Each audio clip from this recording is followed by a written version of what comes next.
Class में बात करते हैं माइनर, कोफैक्टर और एडजॉइन के बारे में। ठीक है, तो देखो माइनर क्या होता है।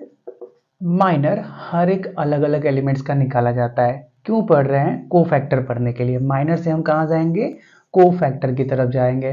फिर कोफैक्टर से हम कहाँ जाएंगे? एडजॉइन की तरफ जाएंगे। एडजॉइन से हम कहाँ जाएंगे? किसी भी डिटर्मिनेंट के इनवर्स की तरफ जाएंगे। ठीक है, आपको इनवर्स का फॉर्मूला मालूम है? अगर कोई भी एक डिटर्मिनेंट ए है, अगर कोई इसका इनवर्स पूछ लेता है, फिलहाल हम सिर्फ फॉर्मूला बता रहे हैं। ठीक है, इनवर्स का क्लास हम दूसरी क्लास में देखेंगे। आज हम सिर्फ ये टॉपिक देखने वाले हैं 3। ठीक है, तो देखो किसी भी डिटर्मिनेंट का जो इनवर्स होता है, इसको ए इनवर्स से डिनोट करते हैं। वो आपका 1 determinant of A adjoint of A के बराबर होता है। ठीक है, तो देखो एडजॉइन ऑफ ए, अब ए मैट्रिक्स का एडजॉइन निकालने के लिए आपको क्या माइनर और कोफैक्टर क्या होता है ये बात पता होना चाहिए। ठीक है, तो आज हम सबसे पहले पढ़ने वाले हैं माइनर के बारे में। तो पहले क्या करते हैं, 2x2 ऑर्डर का मैट्रिक्स ले लेते हैं।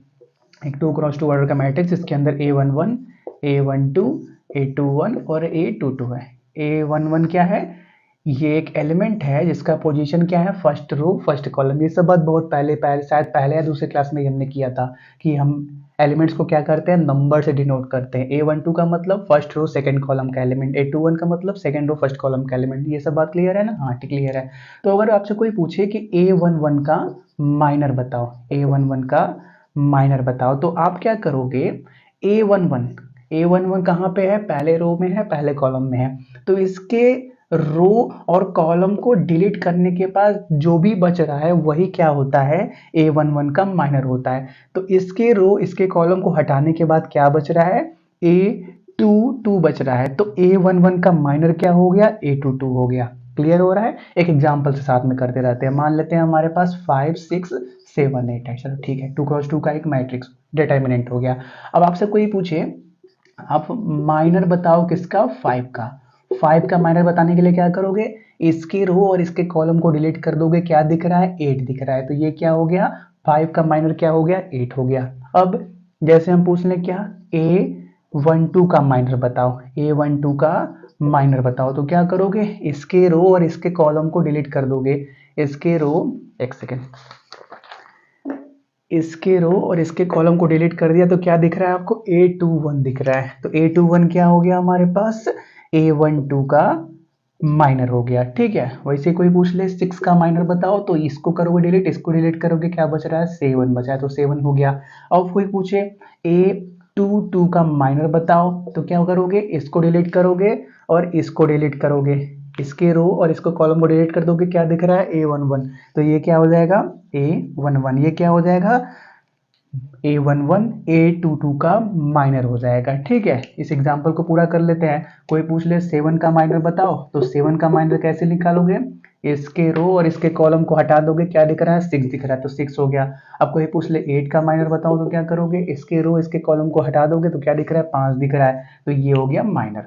माइनर हो गया, माइनर में कोई दिक्कत नहीं है। अब क्या करते हैं? 3x3 ऑर्डर का देख लेते हैं। ठीक है, 2x2 को ईजी है क्योंकि एक रो एक कॉलम हटाने के बाद सिंपली एक ही एलिमेंट बच ही रहा है, किसी का भी निकाल लो। 2x2 ऑर्डर का डिटर्मिनेंट है तो एक ही एलिमेंट बच रहा है, तो उसको सॉल्व नहीं करना पड़ेगा। 3x3 में क्या करना पड़ेगा? आपको डिटर्मिनेंट सॉल्व करना पड़ेगा। ये चल रहा है ना? हाँ चल रहा है। देखो मान लेते हैं 3x3 ऑर्डर का डिटर्मिनेंट है A11, A12, A13, A21, A22, A23, A31, A32, A33। ये एक डिटर्मिनेंट है। ठीक है, अगर आपसे अब कोई पूछे A11 का माइनर बताओ, तो आप कैसे बताओगे? इसके रो को हटाओगे और इसके कॉलम को हटाओगे, तो अभी क्या दिख रहे हैं हमारे पास? 4 एलिमेंट दिख रहे हैं। तो क्या करोगे? इनका डिटर्मिनेंट सॉल्व कर दोगे। ठीक है, 2x2 में इजी था, एक रो एक कॉलम को हटाने के बाद सिंगल एक एलिमेंट बच रहा था, तो वहां पे सॉल्व नहीं करना था। 3x3 में जिस एलिमेंट का भी निकालना है, उसके रो और उसके कॉलम को हटाने के बाद जो भी बच रहा है उसका डिटर्मिनेंट सॉल्व कर दो। तो ये बच रहे हैं, तो A11 का माइनर कितने के बराबर होगा? Determinant of A22, A23, A32, A33 के बराबर होगा। इसको सॉल्व कर दोगे, जो भी वैल्यू आएगा वो A11 का क्या होगा? माइनर होगा। जैसे कोई पूछ ले, अब इसका रेंडमली चलते हैं। ठीक है, A12 का चलते हैं पहले।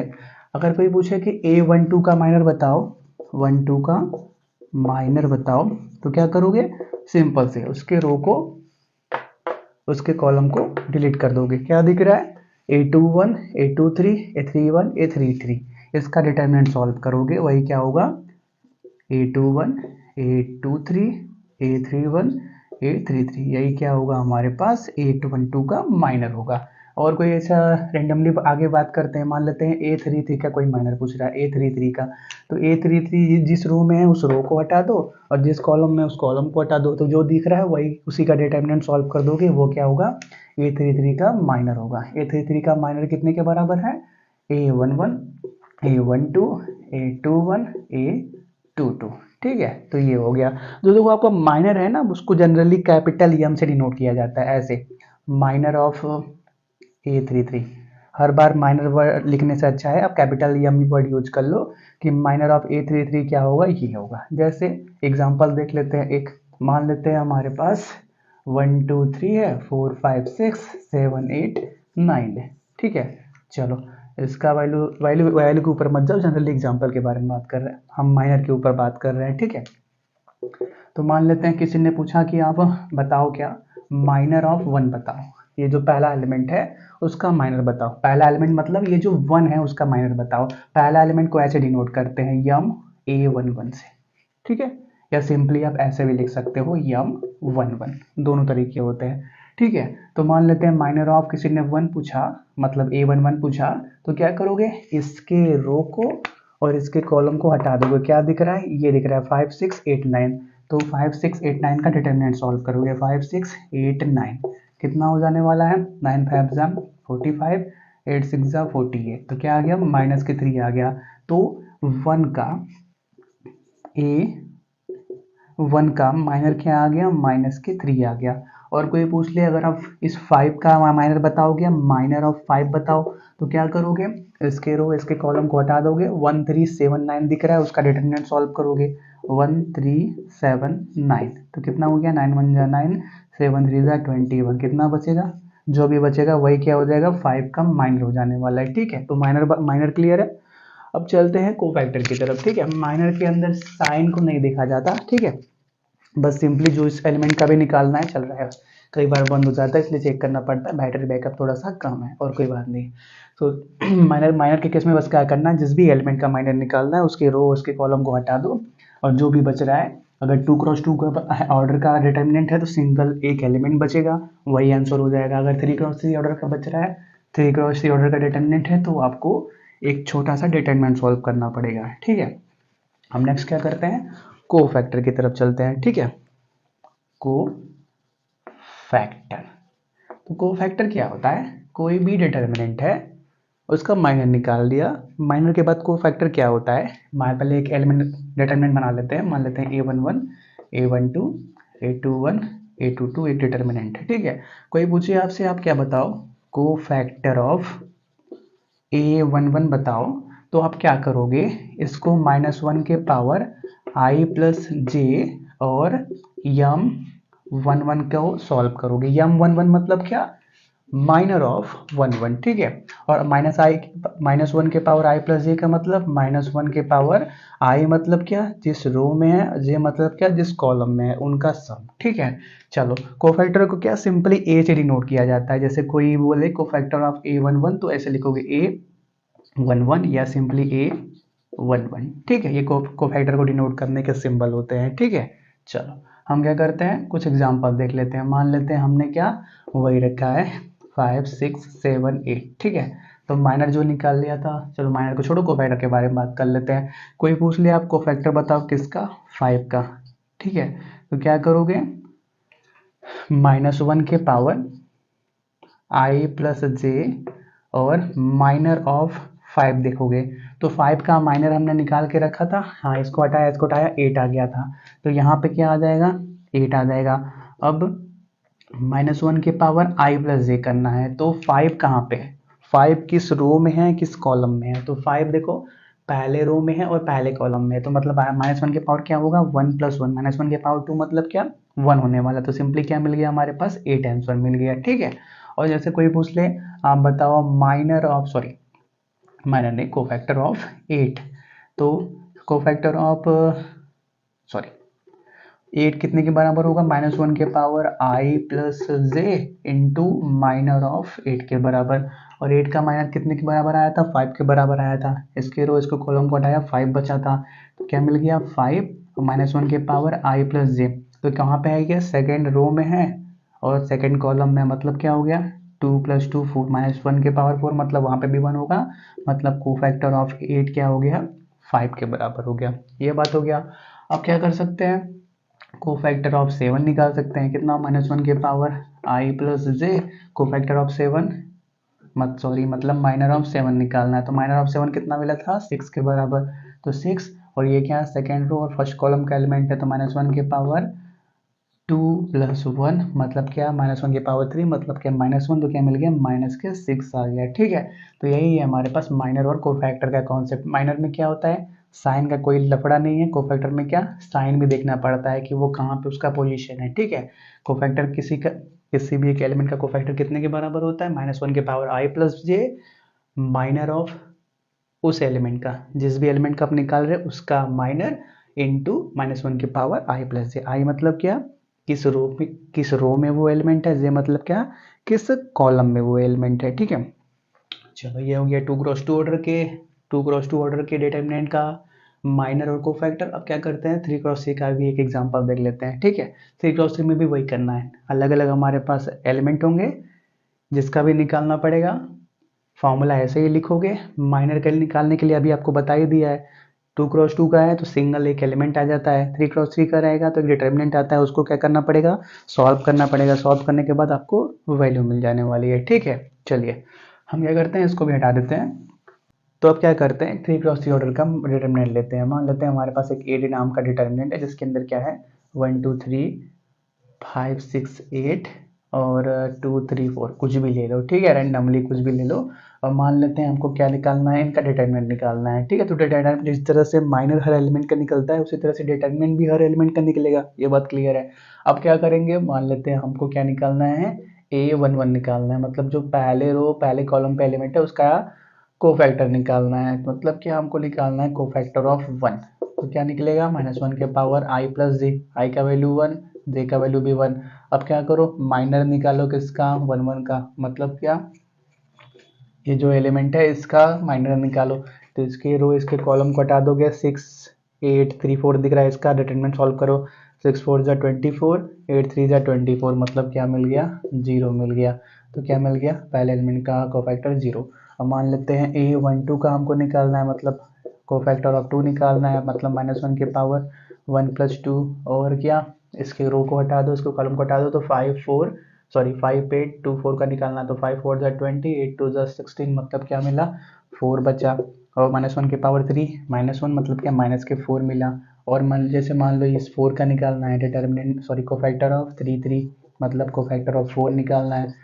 तो क्या मिलेगा आपको, -1 के power 3 + 3, third row third column, I का वैल्यू जी, आई का वैल्यू 3, जे का वैल्यू भी जी, जे का वैल्यू भी 3। अब इसके रो इसके कॉलम कटा दो, 1 2 5 6 दिख रहा है, 6 1 जा 6, 5 2 जा 10, मतलब क्या माइनस के 4 मिला। तो यहाँ पे 3 3 6 हो गया, -1 की पावर 6 1, मतलब क्या माइनस के 4 मिला। ठीक है, तो बस यही तरीका है यार, बस क्या करो 3 क्रॉस 3 का है तो जिसके रो जिस कॉलम में उसको हटा दो और जो भी बच रहा है उसका डिटरमिनेंट सॉल्व कर दो। ठीक है, और बाकी बस यही करना है। माइनर को फैक्टर में बस ये -1 के पावर i प्लस जे का फर्क है और कोई फर्क नहीं है। देखो अगर डिफरेंट डिफरेंट बुक देखोगे तो माइनर को कहीं जगह कहीं पे सी से भी डिनोट किया जाता है। ठीक है, डिनोट करने का अलग अलग सिंबल होता है, सी से डिनोट करो, ए से डिनोट करो। ठीक है, तो उससे कंफ्यूज नहीं होना है। अब नेक्स्ट बात करते हैं एक इंपॉर्टेंट प्रॉपर्टी के बारे में कोफैक्टर के ऊपर, फिर हम एडजॉइंट ऑफ अ मैट्रिक्स की तरफ बढ़ जाएंगे। ठीक है, चलो इसको हटा देते हैं।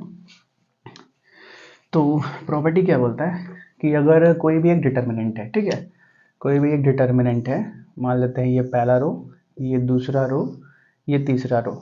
ठीक है, तो अगर हम क्या करें, किसी भी एक रो के एलिमेंट्स को पकड़ें, किसी भी एक रो के एलिमेंट्स को पकड़ें और किसी भी दूसरे रो के कोफैक्टर्स के साथ उनको मल्टीप्लाई करें और फिर करस्पॉन्डिंग ऐड करें तो उनका सम 0 आता है। करस्पॉन्डिंग मतलब ऐसे समझो, मान लेते हैं A11 है, A12 A13, A21 A22 A23, A31 A32 A33। ठीक है, तो मान लेते हैं हमने सेकेंड रो के एलिमेंट्स को पकड़ा, A21 A22 और A23। अब क्या बोला, इसको छोड़ के, अभी जिस रो को पकड़ लिया, जिस रो के एलिमेंट्स को, अब उसको छोड़ के जो भी बच रहा है आपके पास, उनके किसी भी एक रो को पकड़ लो, उनके कोफैक्टर्स के साथ इनको करस्पॉन्डिंग मल्टीप्लाई करो और सम करोगे तो 0 मिलेगा। कहने का मतलब, अगर आप A21 को देख रहे हो तो इसके करस्पॉन्डिंग, या तो अगर आप इस रो को लेके चलते हो तो इसके कोफैक्टर को मल्टीप्लाई करोगे, अगर थर्ड रो को लेके चलते हो तो इसके को A31 के कोफैक्टर के साथ मल्टीप्लाई करोगे। मान लेते हैं हम मल्टीप्लाई कर रहे हैं रो 2 के एलिमेंट्स के साथ कोफैक्टर ऑफ रो 3, चलो 3 से मल्टीप्लाई कर देते हैं, तो होगा क्या, इसका कोफैक्टर A31 का कोफैक्टर कैसे लिखते हैं हम, A31 कैपिटल A31 से डिनोट करते हैं, प्लस A22 इसके साथ इसका कोफैक्टर मल्टीप्लाई करेंगे A32, इसके साथ इसका कोफैक्टर मल्टीप्लाई करेंगे A33, फिर इनको सम करोगे तो क्या मिलेगा, 0 मिलेगा। जो बात हमने यहाँ पे बोला वही सेम कॉन्सेप्ट कॉलम के केस में भी अप्लाई होता है। अगर इसको थोड़ा सा रिकैप कर लेते हैं, किसी भी एक रो के एलिमेंट्स को पकड़ा और किसी भी दूसरे रो के कोफैक्टर के साथ उनको मल्टीप्लाई करेंगे तो सम कितना मिलेगा, 0 मिलेगा। वैसे ही मान लेते हैं एक डिटर्मिनेंट है हमारे पास, इसके पास भी ये भी 3x3 का है, कोई भी 3 कॉलम है 1 2 3। तो अगर हम क्या करते हैं, किसी भी एक कॉलम को पकड़ते हैं और किसी भी दूसरे कॉलम के एलिमेंट्स के कोफैक्टर के साथ मल्टीप्लाई करते हैं, सम लेते हैं तो क्या मिलता है, 0 मिलता है। ठीक है, जैसे यहाँ पर देख लेते हैं, ये हमारे पास कॉलम नंबर 1, ये कॉलम नंबर 2, ये कॉलम नंबर 3। मान लेते हैं हमने क्या किया, कॉलम 1 को पकड़ा, कॉलम 1 के एलिमेंट के साथ क्या मल्टीप्लाई कर रहे हैं, कॉलम 3 का कोफैक्टर मल्टीप्लाई कर रहे हैं, कोफैक्टर को कैपिटल ए से डिनोट करते हैं। अब करस्पॉन्डिंग मल्टीप्लाई करेंगे, जैसे यहाँ पे किया वैसे यहाँ पे भी, अगर इसको देख रहे हैं, इसके कोफैक्टर के साथ मल्टीप्लाई कर रहे हैं तो A13 का कोफैक्टर इसके साथ मल्टीप्लाई करेंगे। ऐसा मत कर देना कि इसके साथ इसका कोफैक्टर मल्टीप्लाई कर देना, ठीक है, हमेशा करस्पॉन्डिंग मल्टीप्लाई होता है। ठीक है, जिस रो का एलिमेंट है उसी रो के एलिमेंट के कोफैक्टर के साथ मल्टीप्लाई होगा। ठीक है, तो A11 के साथ क्या मल्टीप्लाई में जाएगा, A13 प्लस A21 के साथ क्या मल्टीप्लाई में जाएगा, A23 प्लस A31 के साथ क्या मल्टीप्लाई में जाएगा, A33, और इनका सम क्या आएगा, ओवरऑल 0 आएगा। ठीक है, तो हम क्या करते हैं, किसी एक के ऊपर एग्जांपल देख लेते हैं। ठीक है, चलो हम एक एग्जांपल लेते हैं। पहले हमारे पास एलिमेंट्स मान लेते हैं क्या क्या है, इसको हटा देते हैं, इसको नोट कर लो। अगर इसको स्टेटमेंट फॉर्म के अंदर लिखना है तो लिख भी सकते हो, लिख दे, चलो लिख देते हैं, यह काम ही देगा। ठीक है, कि इफ एक second, if elements of a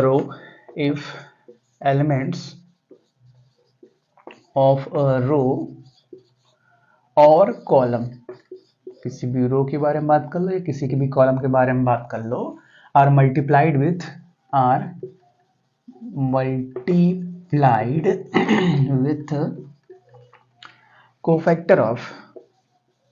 cofactors of any other row. एक बात याद रखना, अगर आप किसी भी एक रो के एलिमेंट को पकड़ रहे हो तो किसी दूसरे के कोफैक्टर की जब बात करोगे तो रो को ही पकड़ना, कॉलम को मत पकड़ लेना। मल्टीप्लाई रो बाय रो करना या फिर कॉलम बाय कॉलम करना, इस प्रॉपर्टी के लिए यहाँ पे देखो कॉलम कॉलम लिया, यहाँ पे रो को लेके मल्टीप्लाई किया। ठीक है, ऐसा मत कर देना कि किसी भी एक को रो को पकड़ लिया, किसी भी एक कॉलम को पकड़ लिया, वहाँ पे कुछ और बनेगा, उसकी हम बात नहीं कर रहे हैं। ठीक है, रो और column, then their sum is 0, तो इनका सम क्या होगा, 0 के बराबर होगा। ठीक है, चलो हम क्या करते हैं, एक एग्जांपल देख लेते हैं। हमारे पास मान लेते हैं एक हमारे पास डिटर्मिनेंट है जिसके अंदर वैल्यू क्या क्या है, 2 - 3 5, 2 - 3 5, 6 0 4 और 1 5 माइनस के 7। ठीक है, तो हमको क्या करना है, पहले रो के एलिमेंट्स के साथ थर्ड रो के एलिमेंट के कोफैक्टर को मल्टीप्लाई करना है और चेक करना है कि इनका सम 0 हो रहा है कि नहीं हो रहा है। कहने का मतलब हमको वेरीफाई ये करना है, verify that A11 into A31 plus A12 capital A32 plus A13 capital A33 equal to 0 हो रहा है कि नहीं हो रहा है। ठीक है, तो हम नीचे का हटा देते हैं, अब इसी के बारे में बात करते हैं। तो पहले रो के एलिमेंट तो हमारे पास है, उनके अंदर कुछ करना नहीं है, बस कोफैक्टर निकालना है थर्ड रो के एलिमेंट के साथ। तो पहले बात करते हैं कोफैक्टर ऑफ 1 के बारे में। तो -1 के power i plus J third row first column का एलिमेंट है, तो 3 + 1। अब इसके रो इसको कॉलम को हटा दो, क्या दिख रहा है -3504, तो 4 3 12, माइनस का 12, ये 0 मतलब क्या माइनस का 12 मिल गया। तो यहाँ पे 314 -1 के पावर 4 1 मतलब क्या माइनस के 12 भी मिलेगा।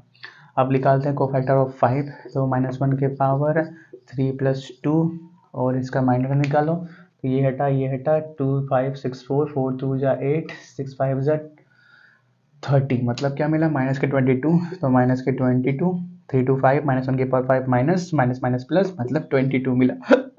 अब निकालते हैं कोफैक्टर -7 के। तो -1 के power 3 + 3 third row third column, ये हटा ये रो हटा ये कॉलम हटा, 2 3 2 -3 6 4 6 0 बचा, तो ये 0 माइनस माइनस क्या हो गया प्लस 6 3 18, तो 18 मतलब क्या यहाँ पे 1 बचा, तो मतलब सिंपली 18 बचा। अब वैल्यू पुट करो, A11 की जगह 2, A31 की जगह माइनस के 12 प्लस A12 की जगह माइनस के 3 इंटू 22 प्लस A13 की जगह 5, A33 की जगह 18। देखते हैं क्या बनता है, माइनस के 24, यहाँ पे माइनस के 66, यहाँ पे 90, तो यहाँ पे क्या हो गया -90 + 90 ओवरऑल सम क्या आ गया 0 आ गया। तो यही बात हमको क्या करना था, प्रूफ करना था। ठीक है, इसको नोट कर लो। आप क्या करते हैं एडजॉइन की तरफ पढ़ते हैं, चल रहा है ना, हाँ चल रहा है, इसको नोट कर लो। अब एडजॉइन की तरफ बढ़ते हैं। ठीक है,